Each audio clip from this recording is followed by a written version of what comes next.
everyone, welcome to, wait, hold on, there we go. Welcome to Full of VR, mate. There you go, other hand. I am your loving host, Elliot Rad Rogers. Wait, what the hell? Was that a boo? Well, we probably deserve that. We haven't been as consistent as we've wanted or even said that we were going to be. Our health issues be damned. That is unfair to you, and we're sorry. Although we did not think, even though we could, you might want to watch us do something where we have to, like, yak, cough, or run to the toilet. Either way, that's still, it's all on us. Sorry. But we're going to make it up to you if you have not yet checked out our Instagram series. That's right, we're up to 8 episodes now, and we're going to try to make that the minimum. We're going to try to do a lot more, and it's IRL. That's right, it's in real life. If you have no idea what IRL is, but yeah, there's probably some out you that don't. Anyway. This bite-sized news update's great because we're covering a lot of things VR, which is the main reason why this channel was started, because we love VR, and some great news, including a game actually being halted in development or released for PSVR because Sony has been mums. They have not said anything on it, and the developer's like, well, if you're not going to bother with it, then why the hell should we, right? And if any of you know what the hell's going on with Sony, please drop me a line, because I was the biggest Sony fanboy for, like, a long time, and now... Yeah, anyway, let's get on with the news. We're going to try to keep it short and simple for you, huh? Oh, by the way, thanks for joining. If you do like this, hit the like, or even better, the subscribe button. It's down there. We started doing this for us. We like doing it for you, but we did this moment for us because we feel there's some news that should get out there to you. So if you feel like you do like this news, or you like us, and this wonderful, handsome smile, yeah. Okay, so we're going to be talking about the first thing on our docket that we're actually very happy and excited to announce is InDeath. That's right, InDeathUnchained, the Quest version of InDeath, is going to have Siege of Heaven, a free DLC dropping here very soon in December. That's right. After a very successful launch back in July for Death Unchained on Oculus Quest, the developer Super Bright teased on a work for a new gameplay mode, which will be some sort of, like, archery range, tower defense. Like, the details were scarce, but the details now reveal it's the Siege of Heaven DLC, set to arrive next month. It's a wave mode, which is very popular in VR, but I really like this game, because it can be played alternatively in the game's main loop. So it also brings more gameplay to sort of the casual players that everyone thought the Unchained mode would bring, as opposed to the standard campaign. So this is basically viewed from a higher ground in a safe spot, and you're just basically raining down death. It's sort of like an easy mode that lets new people or casual players just basically it's a guilty pleasure type game is what we're talking about here. It's fully featured, a game within a game, but with a shorter mode and snackable session times, as they call it. I'm very pleased with the naming nomenclature that they said there. And again, this is actually a top-rated VR roguelike game. If you've never played InDeath or InDeathUnchained, this is probably one of the best times to jump into it. So the new mode promises to keep expected brand of difficulty intact, and also includes new leaderboards, new challenges, and even new achievements. So the goal is to enhance the game in a way that will engage and challenge even advanced players, and there's a lot more. So the Siege of Heaven DLC release is free on Oculus Quest for both Quest and Quest 2 on December 8th. Obviously the Quest 2 enjoys more fidelity and better graphics, but it still runs well on Quest, we found out, because we bought the damn thing ourselves. Yes. Hi, alright everyone, and let's move on to the next news article. And honestly, we're a little bit sad, frustrated, but at the same time excited, because we predicted this with the next news article. So, Alden Dynamics, the veteran in the virtual reality space and industry, have originally released Waltz of the Wizard back in 2016 for PC VR, and then again on PSVR later in the year, continually updating the title ever since. These improvements are now ending for the PSVR, with the studio revealing that the future updates for the headset will now be on hold or might never happen. And I'm quoting here saying, Sony apparently isn't hell-bent on keeping first-gen PSVR away from PS5. However, a question remains that what the hell will they do next? And I think they should do a PSVR PS5 connection option. So we are now holding off on further VR product development and or updates on PlayStation, including our hit title Natural Magic, until Sony talks what's next. This is from Hafron Thorson from the studio, direct November 23rd, 2020. Oh my gosh, that's actually a huge thing to actually talk about, because he's a CEO, okay? If you've ever played Waltz of the Wizard, this is actually what we're talking about, because there's supposed to be an upcoming Natural Magic expansion set to launch in 2021. And now it looks like this might not happen at all, at least on the PlayStation version. The PSVR hardware is supported on the PS5 through PS4 backwards compatibility. However, new PS5 games cannot use the PSVR software, and only PS4 titles can support the PSVR on PS5 through backwards compatibility, although we have found out that other titles have not or will not work, including Hitman 3. An entire title that they said will now be available on PSVR, you cannot play on the PS5 using PSVR. So what is going on with Sony? If anyone knows, we would like to know.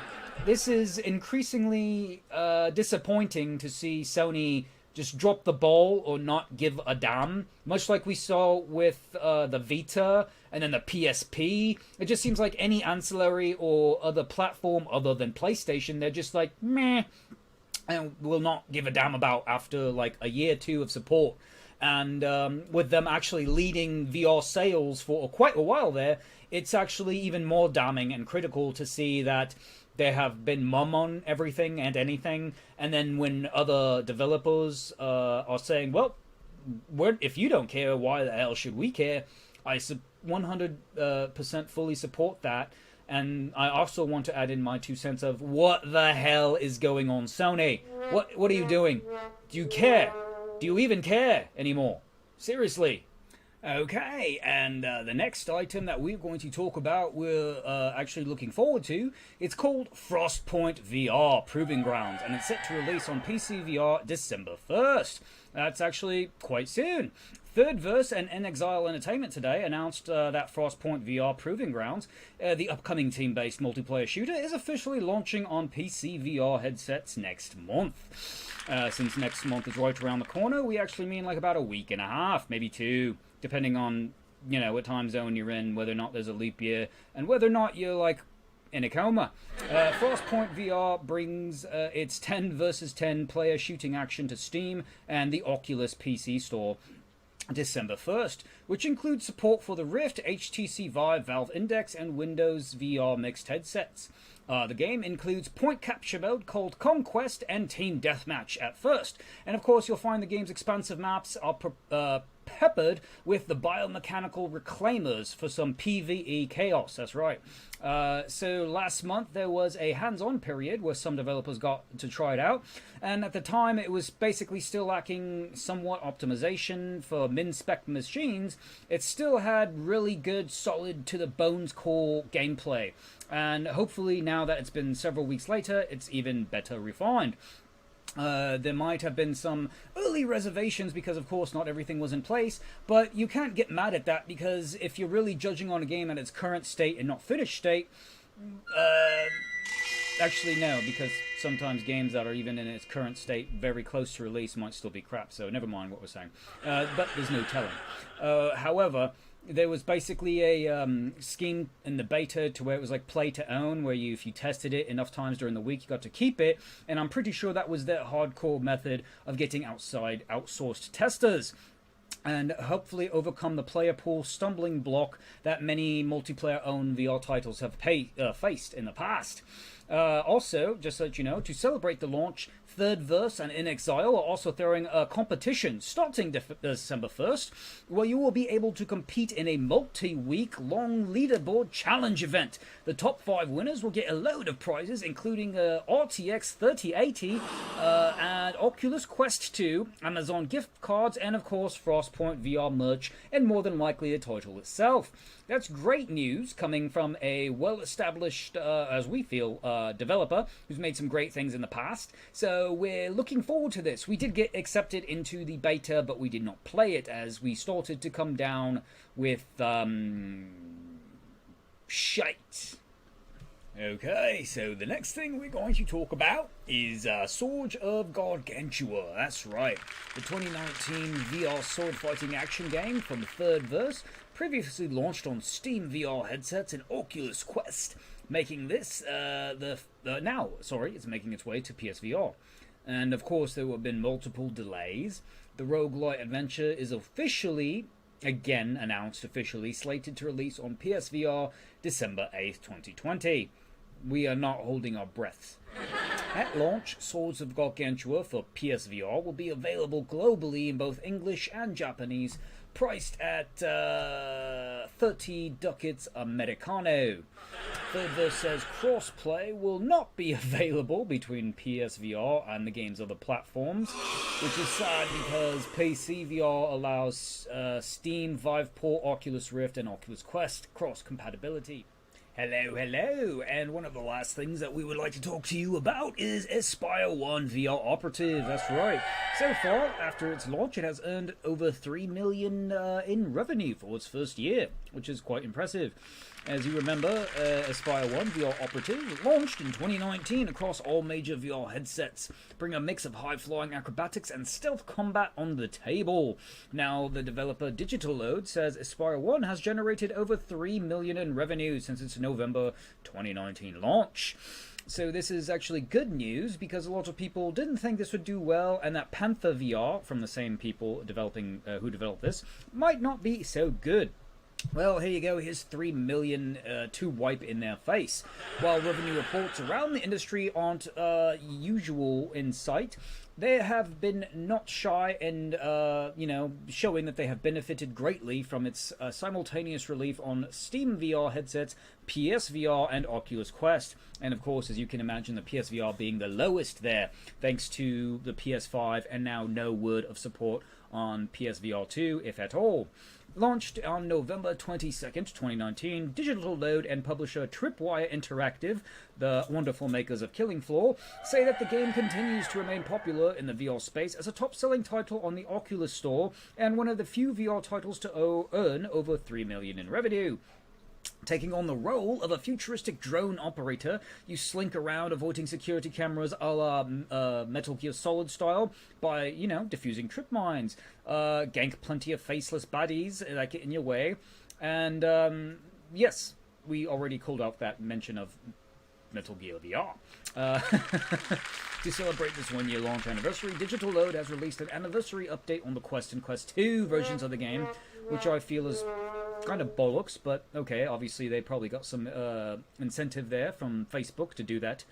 So, the number of improvements specific to the Quest 2 include increased pixel resolution and clarity with less aggressive dynamic forwarded rendering, higher mesh resolution for guards and other characters. Wow. Cannot speak today. Bullet impact particles from the PlayStation VR version added.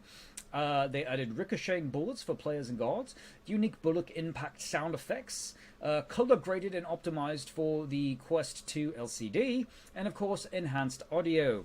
So there you go. Hopefully this will bring a larger player base to Panther VR, which is literally Metal Gear VR, but with, a lot of added go where you want, do what you want mechanics. So you want to use some screwdrivers to climb a wall and then jump off and plunge said screwdriver into the back of someone's neck.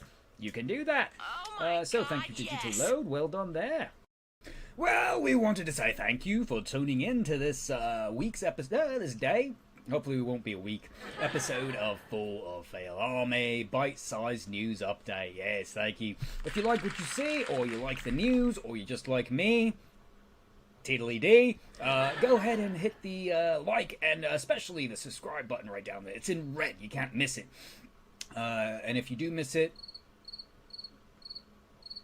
never mind. We're not going to bash people who have... Because, you know, colorblindness is actually a real thing. There's actually been more accessibility options in games because of it. So we're not going to go and touch that with a 10-meter pole. Let's just say, please hit the buttons. The one saying sub, S-U-B, like Subway Sandwich or Submarine. Shit. Well, you know what? This is not going down a good road. Please hit like and subscribe. That's all we can say. Oh, God. Oh, you caught all that. You're still alive. Really? Yeah, thank you. Sorry.